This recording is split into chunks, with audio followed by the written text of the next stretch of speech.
Gorakhpur journalist association ने शुक्रवार को गोरखपुर क्लब में हिंदी पत्रकारिता दिवस के अवसर पर भारतीय सेना के शौर्य को समर्पित एक सम्मान समारोह और अंतर्राष्ट्रीय संगोष्ठी का आयोजन किया गया। वरिष्ठ पत्रकार मनोज तिवारी मुख्य अतिथि और अशोक नारायण दुबे विशिष्ट अतिथि को अंगवस्त्र और स्मृति चिन्ह देकर सम्मानित किया गया। मनोज तिवारी ने हिंदी पत्रकारिता के महत्व पर प्रकाश डालते हुए कहा कि तकनीकी युग में पत्रकारिता के सामने चुनौतियां बढ़ रही हैं, लेकिन लोगों को पत्रकारों से उम्मीदें हैं। उन्होंने पत्रकारों से जिले के विकास और समस्याओं को निर्भरता से उठाने का आग्रह किया। इस संबंध में गोरखपुर से बात करते हुए गोरखपुर जर्नलिस्ट एसोसिएशन के अध्यक्ष रत्नाकर सिंह ने कहा, आज 30 मई है। 30 मई 1826 को सुनियोजित रूप से पहली बार एक हिंदी साप्ताहिक उदंत मार्तंड का प्रकाशन पंडित जुगल किशोर जी ने किया था। कालांतर में ये समाचार पत्र आर्थिक संकटों से बंद हो गया, लेकिन इसने जो एक दिशा दी, जो एक मार्ग दिखाया, उस मार्ग पर लगातार हिंदी पत्रकारिता बहुत झंझावातों के बीच में भी चलती चली आ रही है। बहुत ऊंचाई देखा, बहुत बार ऐसा लगा कि हिंदी पत्रकारिता पर एक बहुत बड़ा संकट है अंग्रेजों के शासनकाल में, लेकिन हिंदी पत्रकारिता ने कभी भी सरेंडर नहीं किया, दब कर रही। कभी हैंडबिल के रूप में निकली, कभी सूचनाओं के रूप में निकली, लेकिन हिंदी पत्रकारिता ने अपना वजूद बनाए रखा और धीरे धीरे आज हम इस मुकाम पर हैं कि आज हिंदी पत्रकारिता का बोलबाला है। और इसी क्रम को आज हम लोगों ने एक अंतर्राष्ट्रीय संगोष्ठी के रूप में यहाँ मनाया है। आप प्रश्न करेंगे अंतर्राष्ट्रीय, तो आज इसमें लगभग पहली बार गोरखपुर में नेपाल के लुम्बिनी प्रेस क्लब के अध्यक्ष, मंत्री और कोषाध्यक्ष ने भाग लिया। चूँकि एक दो राष्ट्रों की एक सामूहिक साझा ये गोष्ठी थी, इसलिए अंतर्राष्ट्रीय गोष्ठी के रूप में यह अपनी मान्यता बनाती है।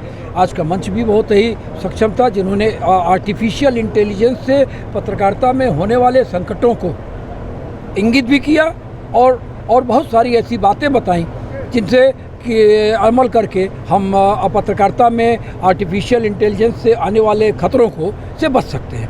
दूसरी बात, आज हमने कुछ पत्रकारों का सम्मान भी किया है। सम्मान का क्रम दो उसमें देखें आप, एक कुछ हमारे ऐसे पत्रकार जो असमय ही काल के गाल में समा गए, जिनकी यात्रा पत्रकारिता की बहुत घूम कर चली, लेकिन अंत में वो असमय ठहर गई। हम उनको भी याद करते हैं क्योंकि वो हमारे परिवार के अंग हैं। हम उनकी स्मृति में अपने उन पत्रकार साथियों को सम्मानित करते हैं जिन्होंने पत्रकारिता के क्षेत्र में गोरखपुर का नाम रोशन किया हो। इसी क्रम में आज श्री शफी आज़मी साहब, श्री आनंद राय जी और श्री राजीव ओझा जी को हम लोगों ने, योगेश्वर सिंह जो अमर उजाला के पत्रकार रहे, धर्मेंद्र मिश्र जी जो हिंदुस्तान के पत्रकार रहे, और एक स्वनामधन्य फोटो जर्नलिस्ट डीके गुप्ता, जिन्हें गुड्डू के नाम से लोग जानते रहे, उनकी स्मृतियों में सम्मान दिया गया है। साथ ही आकाशवाणी दूरदर्शन में लगभग 3 दशक से लगातार समाचार वाचन कर रही सुकीर्ति अस्थाना जी को, मैनावती देवी जिन्होंने गायन के क्षेत्र में अंतर्राष्ट्रीय स्तर पर गोरखपुर का मान बढ़ाया, उनको सम्मान दिया गया। और साथ ही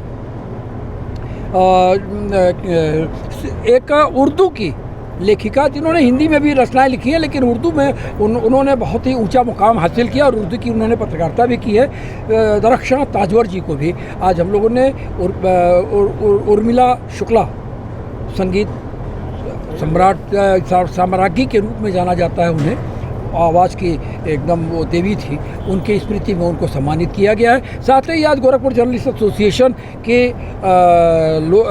लाइब्रेरी का लोकार्पण किया गया है और एक प्रथम अभिनव प्रयोग करते हुए अपने सदस्यों को गोजय ने एक ऐसा स्टिकर, वाहन स्टिकर दिया है जिसमें उसकी संस्था का नाम और उसकी सदस्यता, यानी कि वो एक चलता फिरता उसका परिचय पत्र है। उस सदस्यता संख्या से कोई भी इस बात का पता कर सकता है कि वो व्यक्ति सही में वो मेंबर है या किसी दूसरे को लेकर चल रहा है। तो इस स्टिकर का भी लोकार्पण कराया गया और अतिथियों को के जरिए जो मार्ग मिला उस पर चलने का एक संकल्प लिया गया।